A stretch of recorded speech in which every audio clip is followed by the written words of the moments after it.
频道。陈丽宇至今还有点恍惚，自己怎么就成了尹派弟子？父亲是尹桂芳的戏迷，尹桂芳的芳华越剧团要招生，他就送女应考。陈丽宇至今都记得考试时的情形。去了好多趟，但是我印象最深刻的应该是跟泰先生见面的那一次。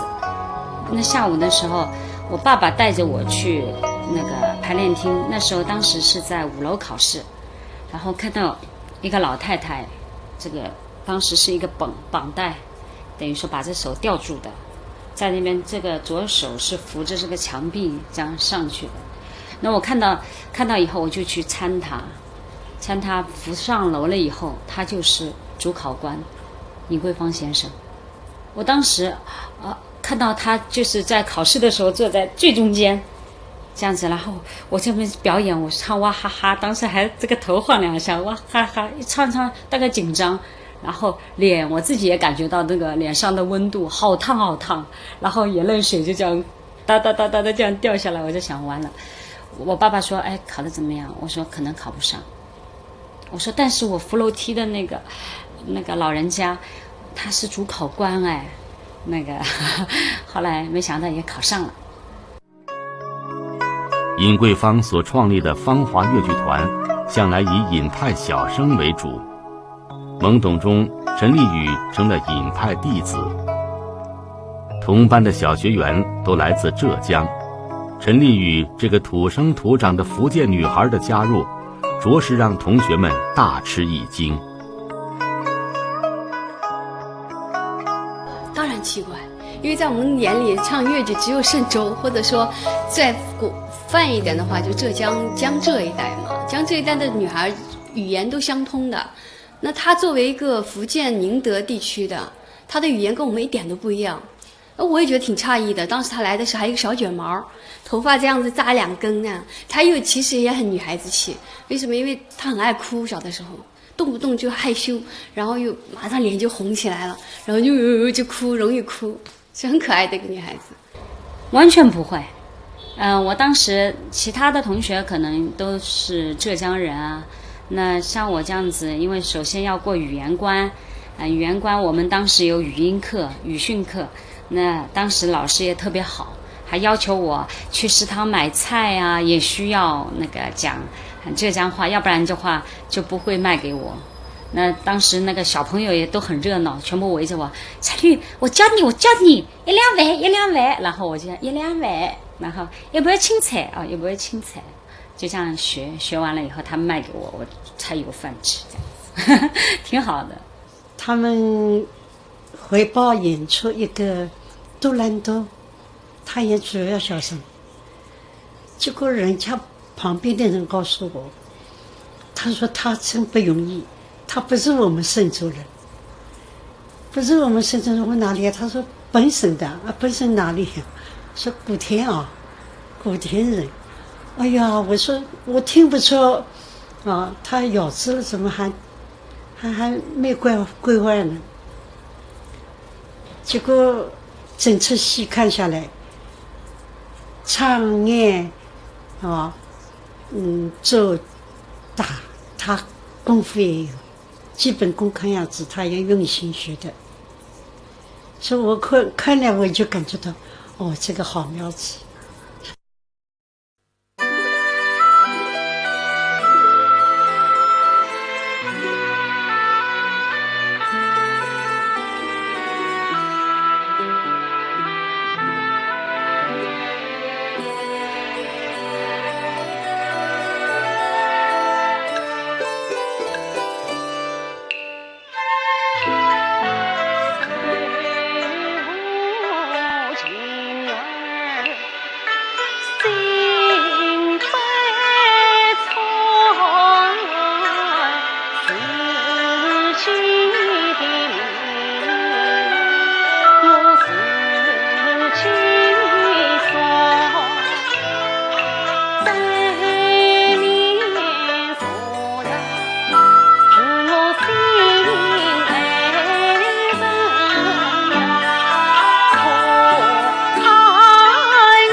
他人抱剑自行逃出去，因为岁用一过一季，过去又一季，王子三人到17岁，上海漂才靠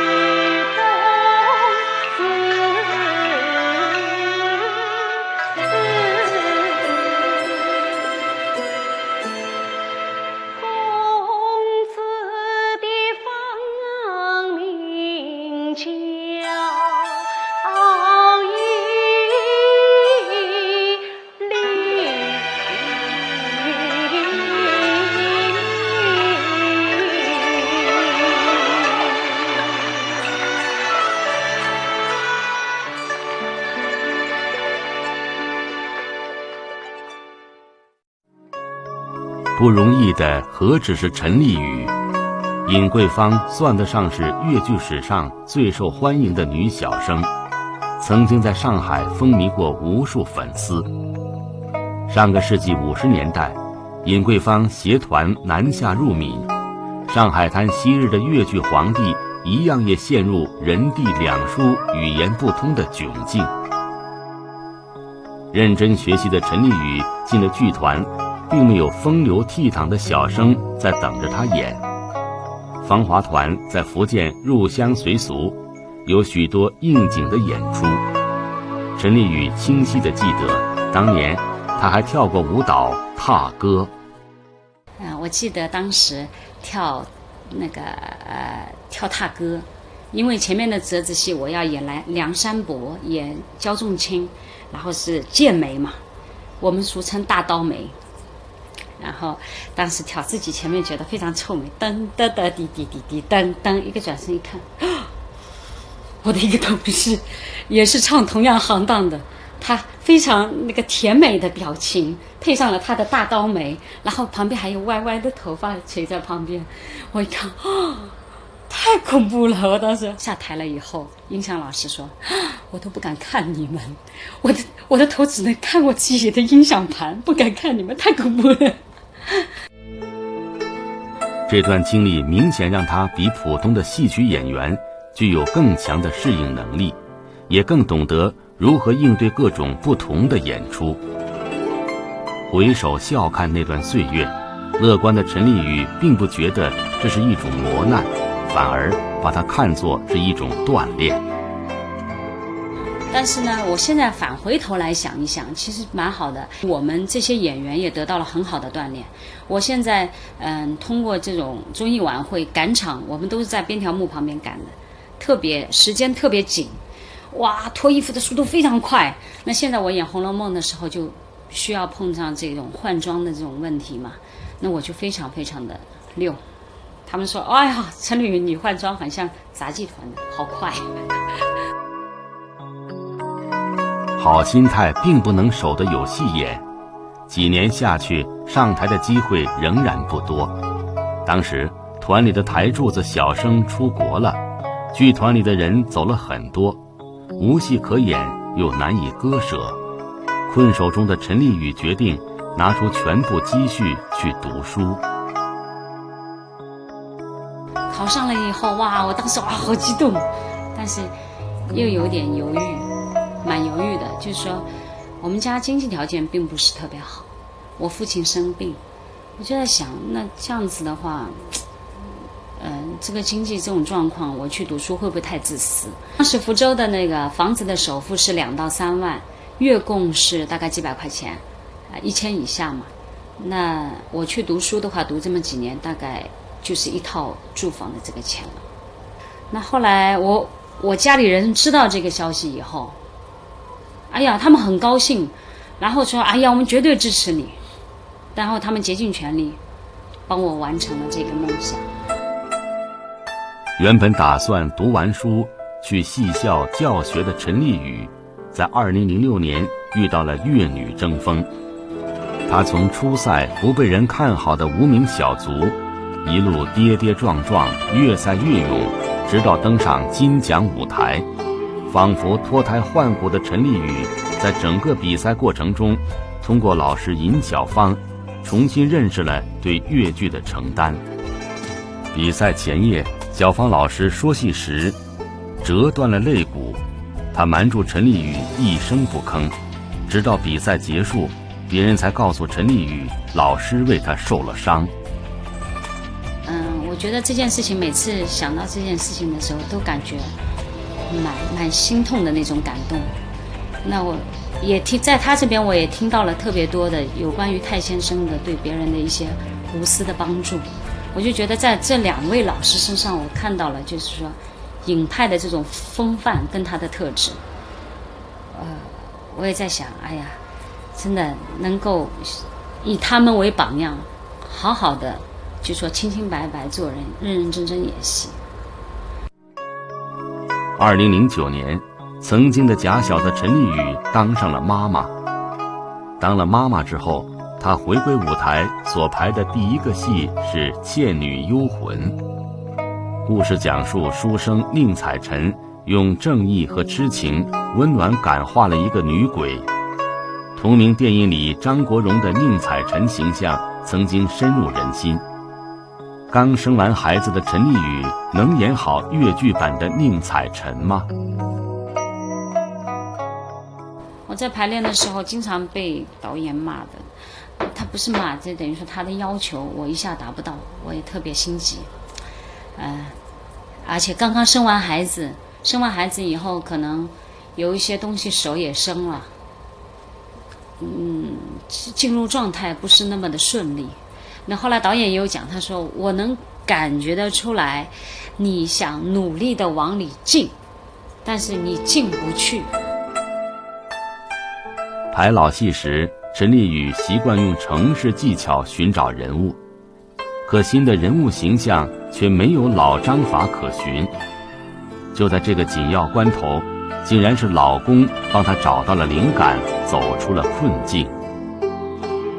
然后到最后他跟我一道帮我分析人物，我觉得我就问他，我说那这时候男人会是什么样的想法呀？然后他讲给我听，如果我是男的，我应该是这样想这样想这样想，然后我们俩就共同讨论一个方案，然后接着回给导演看。哎，导演说我觉得后期陈丽宇进步得很快呀。那可能这个私底下的这个功夫还是蛮需要的。爱情最终打通了艺术的任督二脉。曾经的假小的陈丽宇，把自己爱情里的力量与体验传递到了舞台上，人物因此获得了真正的舞台生命。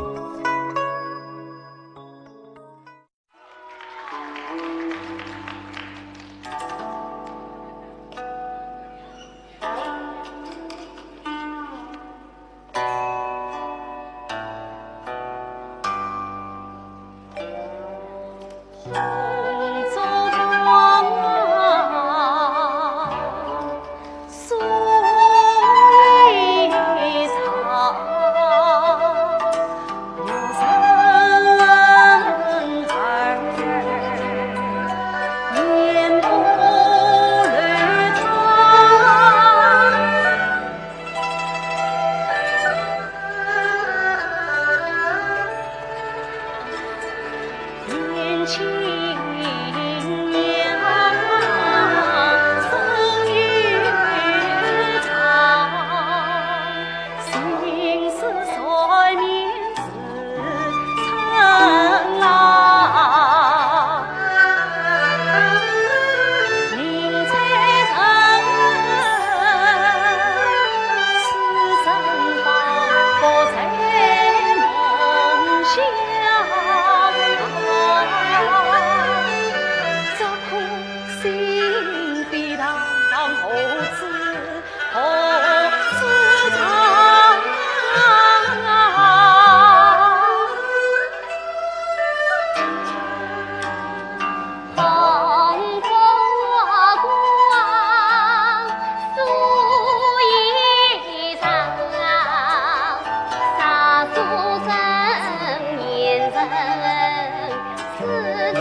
我是男的，我应该是这样想，这样想，这样想，然后我们两个就共同讨论一个方案，然后接着回课回给导演看。哎，导演说，我觉得后期陈丽宇进步得很快呀，那可能这个私底下的这个功夫还是蛮需要的。爱情最终打通了艺术的任督二脉，曾经的狭小的陈丽宇把自己爱情里的力量与体验传递到了舞台上，人物因此获得了真正的舞台生命。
这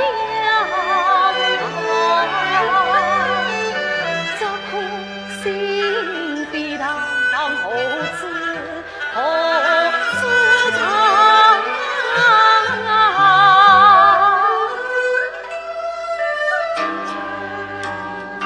风波光，素衣裳，洒苏生年人此次忙。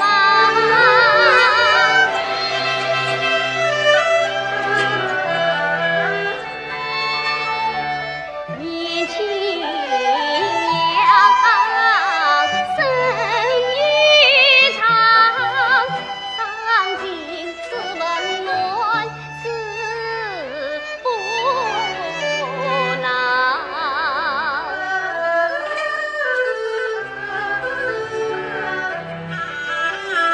金玉娘，一女两分个万条江，家中交配人，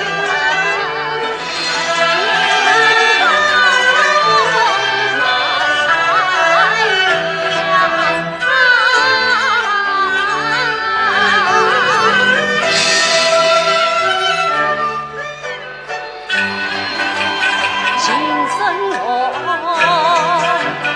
一同唱，难道他难言之痛心内藏？越相恨越彷徨，半路相逢终生恨伤。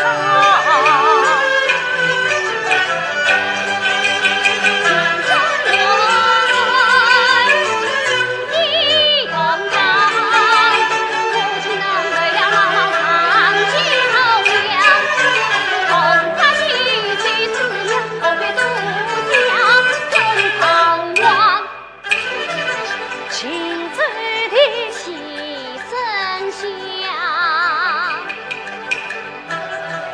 夜里花随风扬。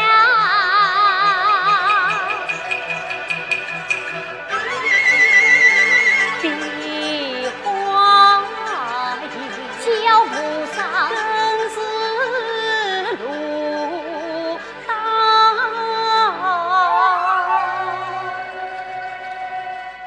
去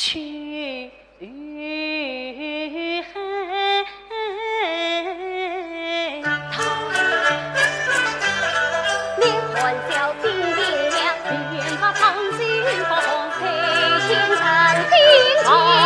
也困忙，他当母娘，我望他当，为什么？为什么？也不也欢喜，我也配唱。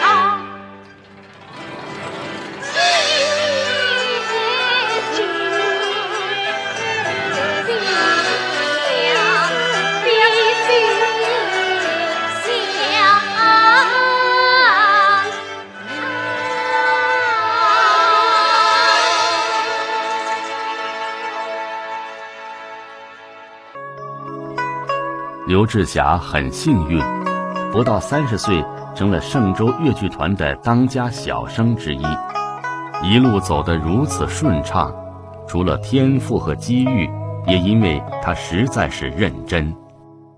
在艺术上面呢，就是说我觉得是自己还是比较认真的，就是说是属于那种追求完美的心，就是说，比如说我塑造一个人物啊，或者什么样的，我会非常非常的认真，去注重每一个细节啊，或者什么的，比较高要求的严格自己吧，是属于这样的一种性格。他的特点就是特别的认真，我有时候就觉得他，哎呀，那么认真，我想想啊，我是不是不够认真啊？跟他比起来，他这个人就是对什么事情都特别认真。我说有时候我提醒我说你不要这么什么事情都这么认真啊，有时候稍微可以将就一点，让自己稍微放松一点，但是他绝不可能。他因为我觉得他追求完美，为了舞台需要，刘志霞曾经苦练毛笔字，据说足足练掉了上千张纸。就是这一股认真的劲儿，让她一个不到30岁的年轻女子演出了1000年之前的书圣风采。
你4岁女儿曾空言，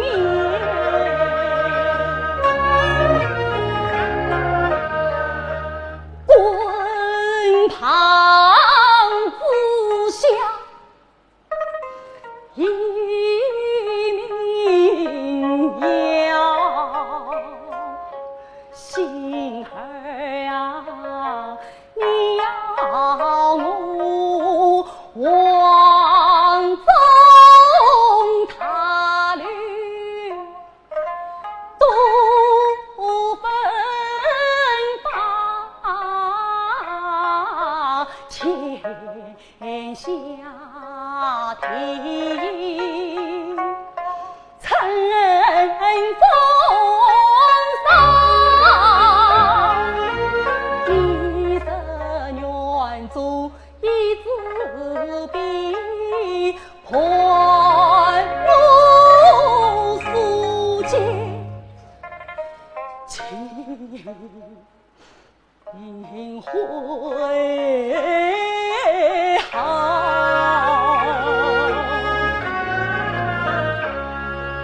恰路灯，恰路灯，青山埋葬，女孩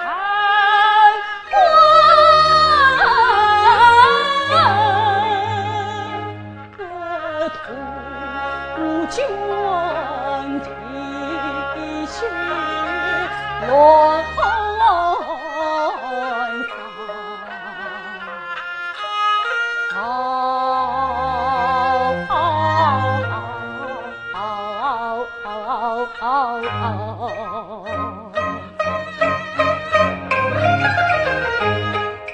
恨苍天，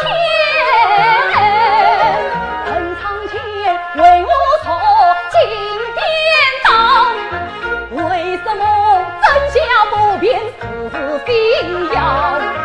恨苍天为我不分仇情，为什么啊？轻则被毒，所则笑。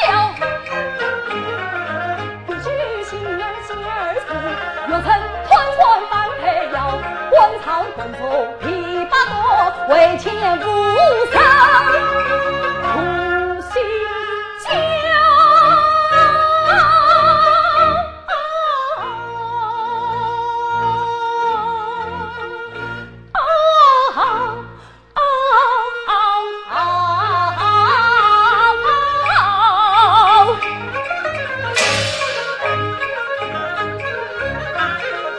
为官不能藏笔冤人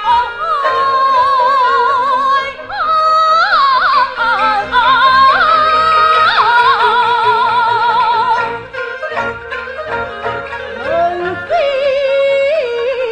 有愧，似曾相。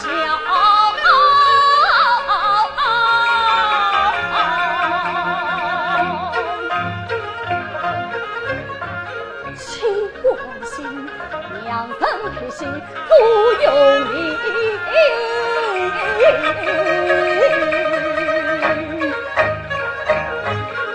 官场真的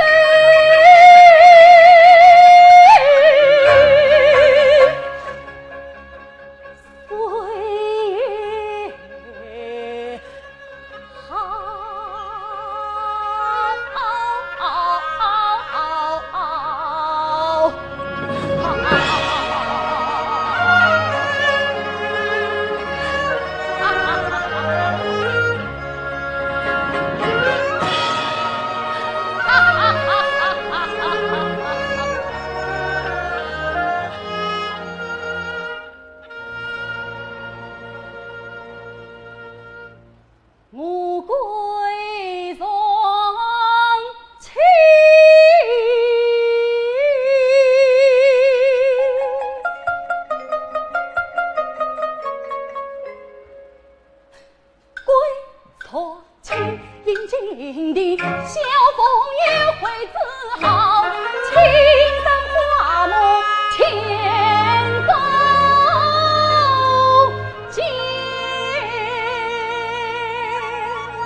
台上挥洒自如的刘志霞，在生活中犹如邻家女孩，喜欢和小姐妹们聚在一起说说笑笑。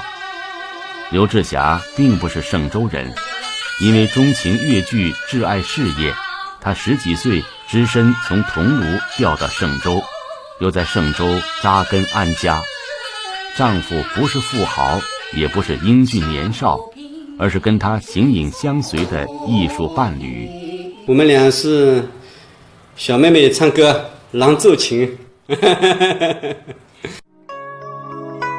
要成长为一个优秀的女小生，必要的一条是爱上艺术，犹如爱一个人，心无旁骛，全情投注。2009年，刘志霞在粤女争锋决赛里获得最佳小生称号。嵊州艺校邀请她去给艺校的小生学员尝试上课，不知道女小生的精气神儿有多少能通过口传心授传承下来。嵊州是粤剧的娘家，那么作为粤剧娘家的艺校，肩负着传承的重任。那么要挑起传承这个重任呢，师资力量是关键的。刘志霞，是我们嵊州粤剧团的优秀的小生演员。应该说我们学校有很多学生痴迷他啊，崇拜他。那么刘志霞老师呢，应该说是我老早就跟他有约，想请他来给我们的学生上课，比如说唱腔啊，我们的高年级的徐派那个学生啊，给我们做唱腔指导啊，排一些折子之类的啊。那么我们的学生啊，非常希望他能来。艺术也就像接力棒一样的嘛，你假如说没有一些年轻的演员能够接上来的话，这个艺术就是没有发展潜力了，就是说。然后我呢开始，因为毕竟我还年轻嘛啊，但是呢曾经有过这种想法，因为我们嵊州不是有个粤剧艺校嘛，他们那校长也有这种想法，想让我就是说，对一些比较有培养前途的一些演员，手把手的一些就是说指导啊什么的。我觉得，虽然我还年轻，但是我觉得我也应该有这种责任，去对他们进行一些帮助啊什么的。在湖山石畔，在亭台楼阁间，爱情的篇章传唱了一代又一代，如今要在这群小演员身上传下去，只能教的耐心点儿，再耐心点儿。没有人知道，这些稚嫩的面孔能有几个成为优秀的女小生。要声色俱佳，要才情双倍，还要等来天时地利人和。2010年春，张雨峰开始为个人艺术专场进行排练。这个开始对陆派小生张雨峰来说意义非凡。陆派比较冷门，上海10大粤剧流派里唯有陆派因为种种原因至今还没有办过流派专场。倔强的张雨峰欣赏这个流派的孤高，同时也选择了这个流派的冷清。办专场是为自己也为陆派做点事情，机会来之不易。我觉得谈起这个专场，我就觉得是，自己就是从艺到现在，自己所花的心血最多的一次。因为首先呢，我觉得作为一名青年演员，作为一名陆派弟子，能够办这样的一次专场，这个机会我觉得实在是难得。正赶上剧团要赶新戏，忙于排练，排练厅都被占满了。没有排练厅，张雨峰就在练功房门口排戏。水泥地上顶着烈日炎炎，一遍又一遍地走戏。从小的骄阳女儿张雨峰这辈子没那么累过，累到我开车睡觉就累成这样子了。就是因为我说了嘛，就很多小事情，包括印一张谱子的事情都要自己去跑。移植自京剧打金砖同名折子戏是张雨峰的专场压轴剧目。即使张雨峰已经磨合苦练了很久，人们还是替他捏着把冷汗。这个戏有许多高难度的身段技巧，普通京剧老生都不敢轻易挑战。一个越剧小生能行吗？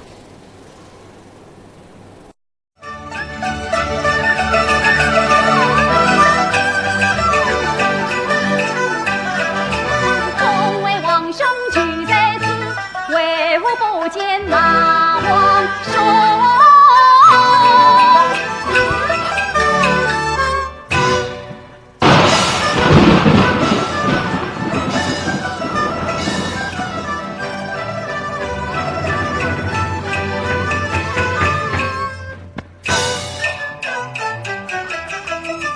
马王兄推举金砖，口口声声喊说明。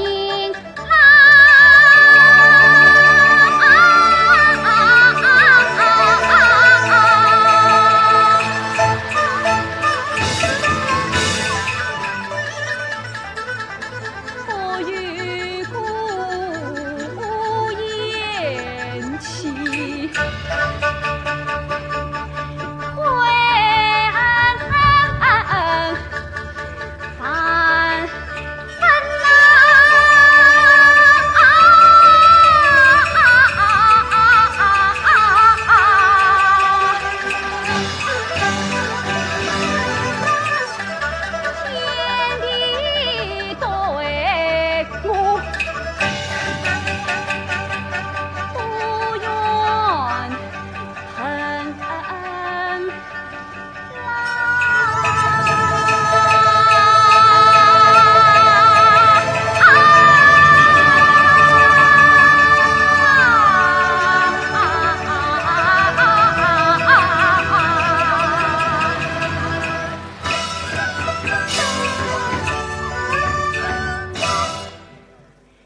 这一笔必须在不正常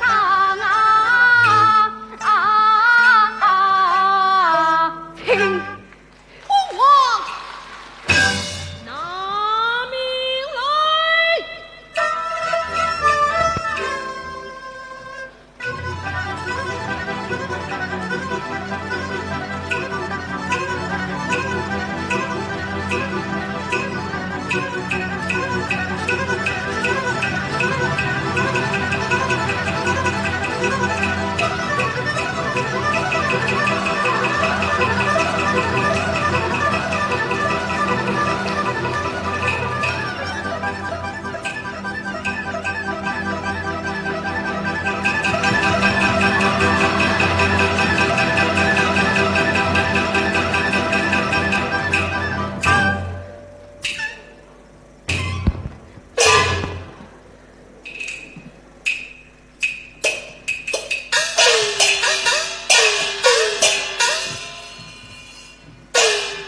王拿命来。